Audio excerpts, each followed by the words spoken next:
નમસ્કાર મિત્રો, હું નિલેશ ઉપાધ્યાય એકવાર ફરીથી આપનું સ્વાગત કરું છું મંથન ગુજરાતીમાં।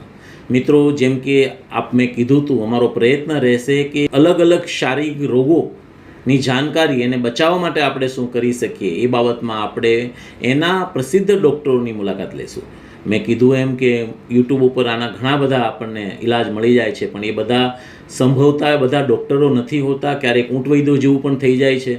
તો અમારો પ્રયત્ન રહેશે કે આપણે ભિન્ન ભિન્ન રોગોની શું બચવા માટે શું કરી શકીએ એની માટે આપણે એના જ તજ્ઞ ડૉક્ટરો પાસેથી રાય લેશું। તો આજે આપણે એક વિષય છે આંખો।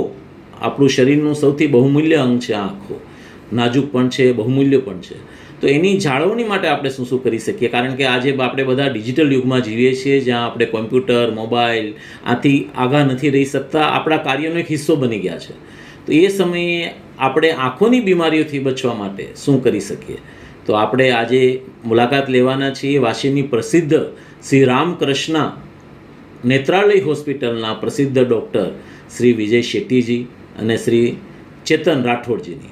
તો જોઈએ, એમની મુલાકાત લઈએ અને જાણીએ કે આંખોને બચાવવા માટે, અને હા, સાથે સાથે અત્યારે પ્રચંડ ગરમીનો માર આપણે સહન કરી રહ્યા છે, તો આપણે એ પણ જાણવાનો પ્રયત્ન કરીશું કે કેવી રીતના આપણે આ ગરમીઓથી આંખોને બચાવી શકાય, કેવી રીતના આપણે કોમ્પ્યુટર અને વોટ્સઅપ પર કામ કરતાં કરતાં આંખોની જાળવણી કરી શકાય। તો आओ મળીए डॉक्टरों ने। तो दोस्तों, अभी हम यहाँ पर आए हैं श्री रामकृष्ण नेत्रालय के मुख्य कह सकते हैं संचालक डॉक्टर विजय शेट्टी जी के पास आए हुए हैं। मैं डॉक्टर विजय शेट्टी, इधर मैं चीफ कंसल्टेंट हूँ वाशी श्री रामकृष्ण नेत्रालय में। सर, आज के दिन में हम देख रहे हैं कि गर्मी बहुत ज़्यादा हो रही है, बराबर, हीट वेव्स भी चल रही हैं, तो इसमें प्रिकॉशंस क्या नॉर्मली हमारे जो दर्शकगण उनको बताना चाहेंगे कि क्या प्रिकॉशंस आप घर बैठे ले सकते हैं जिससे आपको आंखों का नुकसान ना हो? अभी गर्मी में ज़्यादातर प्रॉब्लम ड्राई आई का होता है, या तो आँख का सूखापन जो है ना, उसका प्रॉब्लम ज़्यादा होता है। तो बाहर जाने के वक्त या तो चश्मा या तो गॉगल पहन के जाए, और जिनको आँख में जलन या खुजली आने का प्रॉब्लम है उनको डस्ट अवॉइड करना है। उसके अलावा कुछ लुब्रिकेटिंग ड्रॉप्स भी यूज़ कर सकते हैं जो आँख को ठंडा रखे। सर, कहा जाता है कि जैसे कि आजकल हम देखते हैं कि डिजिटल युग हो गया है, इलेक्ट्रॉनिक मीडिया बहुत हद तक आ चुका है, और मेरा कुछ अभी अनुभव ऐसा हुआ कि नर्सरी में जो बच्चे पढ़ते हैं उनको भी वहाँ से स्कूल से बताया जाता है कि ये वीडियो उनको दिखा दो, उनकी प्रैक्टिस करनी है। तो ये जो छोटे बच्चों की जो वीडियो मोबाइल जो बहुत ज़्यादा यूज़ होने अभी मतलब एज ए शिक्षा के हिसाब से करने लगे, तो ये क्या भविष्य में नुकसान हो सकता है या ये इससे बचना चाहिए, क्या सावधानी रखनी चाहिए? अभी एजुकेशन सिस्टम ऐसा हुआ है जिसमें डिजिटल मीडिया बहुत इम्पोर्टेंट हो गया है, स्पेशली कोरोना के बाद ये बहुत रैम्पेंट हो गया। हर घर में मोबाइल और आईपैड या टैबलेट्स यूज़ करते हैं एजुकेशन के लिए। कुछ हद तक ये ज़रूरी है क्योंकि एजुकेशन इजी हो गया है इसकी वजह से, लेकिन फिर भी उसकी वजह से सब बच्चों को गेम का भी आदत लग गया है ये सब टैबलेट की वजह से। तो ये हमको मालूम है आजकल मायोपिया यानी माइनस नंबर बच्चों में चश्मा लगने वाला प्रॉब्लम ज़्यादा बढ़ रहा है, ये सब डिजिटल डिवाइसेस की वजह से है। तो जितना कम हो सके, जितना ज़रूरी है उतना यूज़ कर सकते हैं, लेकिन जहाँ कम कर सकते हैं उधर ज़रूर कम करना चाहिए। उसके अलावा दिन में एटलीस्ट 40 मिनट घर के बाहर धूप में खेलना बहुत ज़रूरी है। इससे चश्मे नंबर आने का या चश्मा नंबर बढ़ने का चांसेस स्पेशली बच्चों में कम हो जाता है। उम्मीद करता हूँ बहुत आसान शब्दों में डॉक्टर विजय जी ने हमें बहुत सारी बातें बताई, और दर्शक मित्रों से मैं वादा करता हूँ कि बहुत जल्द डॉक्टर विजय से मिलकर हम पूरा एपिसोड बनाएंगे कि आँखों के लिए क्या क्या आप कर सकते हैं, क्या सावचेती रखनी चाहिए, आपको क्या प्रिकॉशन। सर, पीछे बारिश आने वाली है, तो लगे हाथ और इंटरव्यू होने से पहले बारिश के थोड़े प्रिकॉशंस क्या लेने चाहिए?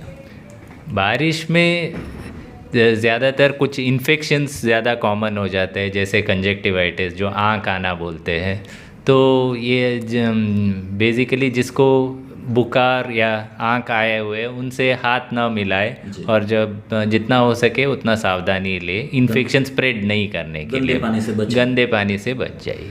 चलिए दोस्तों, उम्मीद करता हूँ आप लोगों को बहुत अच्छी जानकारी मिली होगी और बहुत जल्द हम विजय से मिलकर एक एपिसोड बनाएंगे ये आँखों के ऊपर, क्योंकि बहुत सबसे ज़्यादा कीमती चीज़ आँखें हैं, जो अगर आँखें चली गई तो सब कुछ अधूरा रह जाता है। तो उनके हमारे बोल सकते हैं आँखों के भगवान यहाँ बैठे हुए हैं। और विजय जी, बहुत अच्छा लगा आपसे बात करके, बहुत जल्द आपसे मुलाकात होगी दूसरी। खूब खूब आभार आपका, धन्यवाद, शुक्रिया, थैंक यू। यहाँ पर के सुपर स्पेशलिस्ट डॉक्टर चेतन जी हमारे साथ यहाँ पर हैं। मैं एक कॉर्निया स्पेशलिस्ट हूँ, तो मैं कुछ कॉर्निया के बारे में कुछ बताना चाहता हूँ। आजकल आप देखेंगे तो ड्राई आई का जो ड्राइनेस होता है आँखों में, उसका जो प्रमाण है, जो प्रोपोर्शन है, वो काफ़ी बढ़ गया है। पहले अगर हम देखते थे तो अराउंड 5 to 10% लोगों को ड्राइनेस की प्रॉब्लम होती थी, बट आजकल के हमारे टेक्नोलॉजी के अपडेट के बारे में की वजह से हम जितना कंप्यूटर यूज़ ज़्यादा करते हैं, ये कंप्यूटर यूज़ की वजह से, पोल्यूशन की वजह से हमें ड्राई आई का प्रोपोर्शन आजकल बहुत ज़्यादा देखने मिलता है। तो कुछ टिप्स है जो मैं देना चाहूँगा कि ड्राइनेस को आप कैसे टैकल कर सकते हैं। एक तो जब भी आप अपना कंप्यूटर यूज़ करते हैं तो फ्रीक्वेंटली जब यूज़ करते हैं बहुत टाइम के लिए, तो आपको एवरी हाफ एन आवर कुछ ब्रेक लेना चाहिए। और ड्रॉप्स आपको यूज़ करनी चाहिए, आई ड्रॉप्स। जब आप बाहर जाएंगे कभी तो आपको सनग्लासेस कुछ यूज़ करने चाहिए। बहुत ड्राई ह्यूमिड एरिया में अगर आप जाते हैं तो तभी आपको glasses, protective glasses, eye drops use करने हैं। जब आप कंप्यूटर यूज़ करेंगे तो कंप्यूटर यूज़ करने के टाइम पे आपको फ्रीक्वेंटली आंखों को ब्लिंक करना है। डिस्टेंस जो है कंप्यूटर का, वो आपको थोड़ा अराउंड 1 आर्म डिस्टेंस, मतलब 45 सेंटीमीटर to 60 सेंटीमीटर हम कहते हैं, वो रखना है। और एवरी 20 मिनट्स के बाद में हमें 20-20 रूल होता है, जो कहता है कि every 20 minutes of computer usage के बारे में 20 सेकेंड्स के लिए आपको ब्रेक लेना है। एक 20 फीट दूर एक ऑब्जेक्ट, जैसे कोई वॉल क्लॉक हो, उसको देख के कुछ ब्लिंक करना है कुछ टाइम के लिए, 20 सेकेंड्स के लिए। तो उससे आपको ड्राइनेस का प्रॉब्लम वो टैकल हो जाएगा। तो बस यही है। सर, आपने जैसे बताया सनग्लासेस का, तो मैंने सुना था कि सनग्लासेस की क्वालिटी पे भी डिपेंड होता है, क्योंकि बहुत बार लो क्वालिटी का अगर सनग्लासेस है तो क्या वो हार्मफुल होता है? डेफिनेटली, क्योंकि अगर आप लो क्वालिटी के सनग्लासेस यूज़ करेंगे तो वो कभी 0 नंबर के नहीं होते। हो सकता है उसमें थोड़ा बहुत नंबर हो, 0.5, 0.25 का, जिसके वजह से आपको विजन में प्रॉब्लम होगी, आपको थोड़ा हेडेक होगा, टायर्डनेस फील होगा। ऑल्सो जब भी आप कोई ग्लासेस यूज़ करते हैं, अगर आप उसमें एंटी रिफ्लेक्टिव कोटिंग जो होता है, एक पोलरॉइड ग्लासेस जो होते हैं, वो यूज़ करेंगे तो आपको जो एक्सेसिव लाइट है, जो ब्राइटनेस है, वो कम हो जाती है। तो उससे भी काफ़ी बेनिफिट मिलता है। हाँ सर, सुना हमने कि कोई बोलते हैं कि ठंडे पानी से आप आंखों को धोते रहें, अच्छा लगता, तो उससे फ़ायदा होता है, इससे कुछ बेनिफिट होता है?